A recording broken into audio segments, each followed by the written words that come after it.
sikap hidup seseorang dibentuk oleh keyakinan yang dimilikinya. Sebagai muslim, keyakinan kita berpatri pada dua kalimat syahadat. Asyhadu an la ilaha illallah wa asyhadu anna Muhammadar Rasulullah. Kalimat ini membentuk perilaku kehidupan. Itulah ikrar yang kita ucapkan. Artinya, pada saat kita berkata asyhadu an la ilaha illallah, saya bersaksi tidak ada Tuhan selain Allah, kita sudah melaksanakan sebuah ikrar. Kalau saya yakin tidak ada Tuhan selain Allah, itu berarti saya tidak akan pernah takut kecuali hanya kepada Allah. Saya tidak akan pernah menggantungkan hidup kecuali hanya kepada Allah. Saya tidak akan melarikan persoalan kecuali hanya kepada Allah. Saya tidak akan minta tolong kecuali hanya kepada Allah. Saya tidak akan minta rezeki kecuali hanya kepada Allah. Berurat dan berakar itu di dalam hati, membentuk kepribadian dan mewarnai seluruh langkah kehidupan kita. Di zaman kita fasih betul mengucap dua kalimat syahadat. Tahlil pun lancar. Tetapi konsekuensi dari kalimat itu sering kita abaikan. Apalagi kita sedang berhadapan dengan zaman yang serba sulit seperti sekarang ini. Ekonomi yang belum pulih, lapangan kerja susah, pengangguran banyak, biaya hidup tinggi. Orang mudah mengalami proses pergeseran nilai.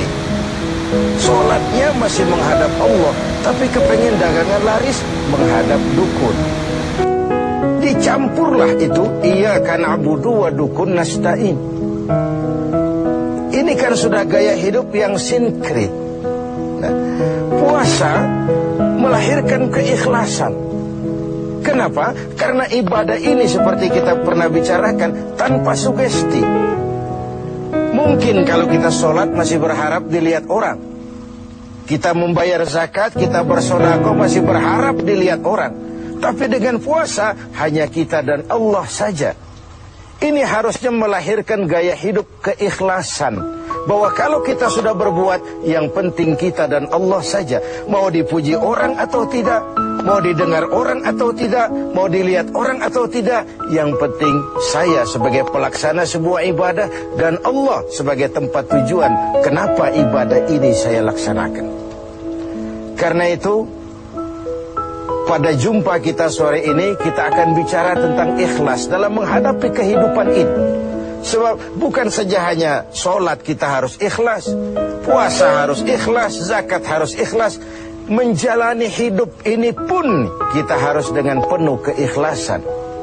Kita tahu bahwa apa saja kalau sudah mulai kita gantungkan kepada yang selain Allah, bersiaplah untuk kecewa. Apa saja kalau sudah mulai kita gantungkan kepada yang selain Allah, bersiaplah untuk kecewa. Nah, ikhlas tentu bukan hal yang mudah dilaksanakan, walaupun sangat mudah untuk diucapkan.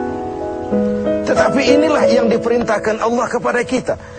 Kalian wa ma umiru illa liya'budullaha mukhlisin.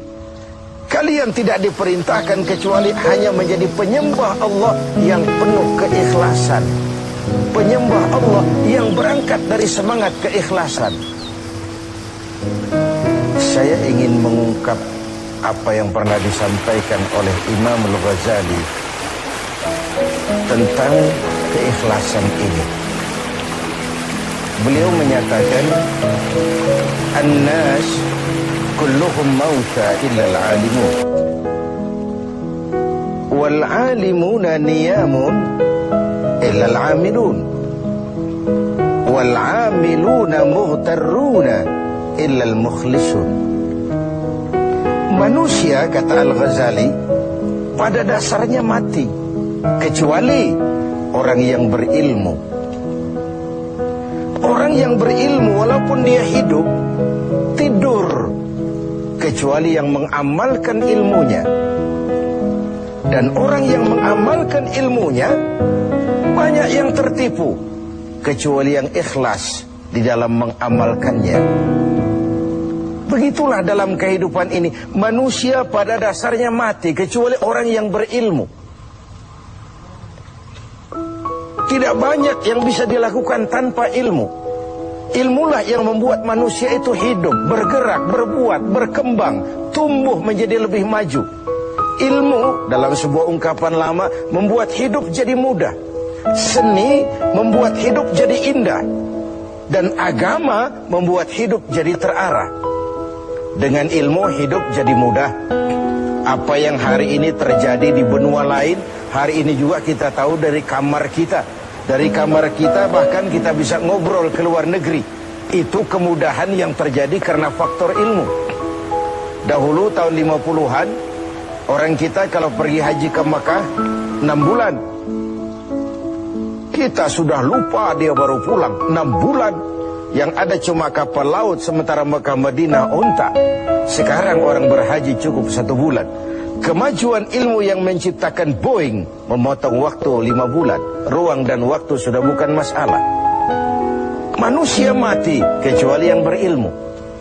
Orang yang berilmu, walaupun dia hidup, tidur kecuali yang mengamalkan ilmunya itu. Nah, orang yang mengamalkan ilmunya banyak yang tertipu. Merasa sudah banyak karyanya, sudah banyak ibadahnya, sudah banyak kebaikannya. Mereka banyak yang tertipu, illal mukhlisun, kecuali yang ikhlas di dalam mengamalkan ilmunya itu. Ikhlas itu, itulah ruh dari amal yang kita kerjakan. Amal tanpa ikhlas, jasad tanpa ruh, mati nilai amal kita. Dan iblis itu luar biasa. Sehingga Nabi katakan, iblis masuk ke tubuhmu, menggodamu melalui saluran darahmu. Persempit jalan masuk iblis ke tubuhmu. Sahabat bertanya, dengan apa ya Rasul? Dengan zikir dan lapar. Saya ingin mengulangi hadis ini. Iblis masuk ke tubuhmu, menggodamu melalui saluran darahmu. Persempit saluran masuk iblis ke tubuhmu. Dengan apa ya Rasul? Dengan zikir dan dengan lapar. Jadi ketika kita melaksanakan ibadah puasa ini, kita mempersempit ruang gerak iblis. Itu makna bahwa kalau datang Ramadan, diikat setan dan iblis itu. Siapa yang mengikat? Ya kita sendiri. Dengan apa? Dengan ibadah puasa. Kita ikat dia, tidak berkutik, memperturutkan hawa nafsu sebagai kendaraan utama si iblis tadi. Jadi kembali kepada soalnya, keikhlasan. Itulah nilai dari amal kita. Nah, iblis datang kepada setiap orang dengan bendera yang tidak sama. Iblis datang kepada orang kaya dengan bawa bendera bakhil. Iblis datang kepada penguasa dengan membawa bendera kezaliman. Iblis datang kepada para kiai dengan membawa bendera hasud, iri hati, dengki. Iblis datang kepada orang kaya dengan membawa bendera pelit, bin bakhil alias kikir. Strateginya berbeda, bergantung kepada yang didatanginya. Nah, kalau itu tidak terkena, ditanamkannya lah perasaan bangga. Ah, amalmu sudah banyak, kebaikanmu sudah banyak. Dihilangkanlah keikhlasan kita. Karena itu hadirin dan pemirsa, saya ingin menyampaikan sebuah potret tentang ikhlas ini. Dulu ada cerita, kiai punya santri 2 orang. Satu namanya si Ali, satu namanya si Umar. Satu hari si Ali pergi ke kebun, nyabut singkong. Singkong tercabut, Ali melihat, ah ini singkong bagus sekali. Kalau dihadiahkan kepada Pak Kiai, senang hati beliau. Ah, tabarukan, cari berkah. Berangkat ke rumah Kiai bawa singkong. Sampai di rumah Kiai, Assalamualaikum Pak Kiai. Waalaikumsalam. Ada apa? Dari kebun Pak Kiai, saya jabut singkong, bagus sekali. Saya ingat sama Kiai, doakan saya Kiai. Oh, bawa masuk ke dapur, Li. Ali masuk ke dapur, taruh singkong. Kiai bilang sama istrinya, Bu, Ali ini jauh-jauh datang kemari, hadiahkan kita singkong ini. Pulang kita kasih apa dia? Kata istrinya, Kiai bang, ada seekor kambing di belakang, hadiah pengusaha temporary sama kita. Daripada di sini tidak ada yang merawat, kan lebih baik dikasihkan si Ali. Siapa tahu dia pelihara berkembang biak jadi banyak nantinya. Jadilah itu. Ali permisi mau pulang, kata Kiai, Li, saya hadiahkan kau seekor kambing. Peliharalah, mudah-mudahan membawa berkah. Terima kasih Pak Yai. Pulanglah Ali dengan kambing seekor ini. Di jalan pulang ketemu temannya si Umar. Dari mana kau, Li? Dari rumah Kiai Umar. Itu kambing dikasih sama Kiai.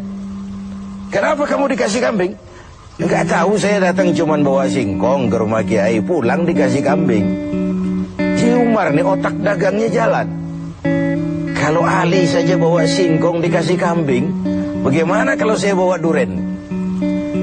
Jadi mampirlah si Umar ke pasar beli duren 3 buah, dibawalah ke rumah Kiai. Kiai, assalamualaikum. Ada apa, Mar? Duren Kiai, ikhlas karena Allah, ikhlas Kiai, silakan. Oh, bawa masuk ke dapur, Mar. Umar taruh singkong taruh duren di dapur. Kiai bilang lagi sama istrinya, Bu, Umar ini datang bawa duren lebih banyak dari yang dibawa si Ali. Kita kasih apa dia pulang? Kata istrinya Kiai, abang nih kambing seekor pun sudah dikasih Ali, Bang. Sudah nggak ada apa-apa lagi di rumah. Gitu ya? Iya. Jadi macam mana? Kata istrinya Kiai, begini sajalah, Bang. Ali tadi kan datang bawa singkong. Lalu Umar nih daripada pulang tangan kosong, sudah singkong Ali saja kasihin si Umar. Begitu. Iyalah. Ya jadilah. Umar permisi mau pamit pulang, kata Kiai, Mar, ada singkong, kamu bawa pulanglah, saya hadiahkan sama kamu, rebus, mudah-mudahan bawa berkah buat kamu. Pulanglah si Ali bawa singkong nih kan. Jadi ini sebuah potret betapa si Ali yang ikhlas bawa singkong dapat kambing. Umar nih yang punya target bawa duren 3, pulang dapat singkong. Nah, jadi ini sebuah cerita bahwa apa saja kalau sudah kita mulai bukan karena Allah, bersiaplah untuk kecewa. Itu dulu, barangkali adik-adik ada yang akan mengajukan pertanyaan. Silakan. Assalamualaikum warahmatullahi wabarakatuh. Salam. Ustaz Kiai, ada yang saya tanyakan berkenaan dengan ikhlas. Pertanyaannya, bagaimana contoh orang yang ikhlas dalam berbuat? Ya. Contoh orang yang ikhlas dalam berbuat. Saya ingin menyampaikan sebuah cerita saja, tapi agak vulgar, tapi ini agak mendekati ya.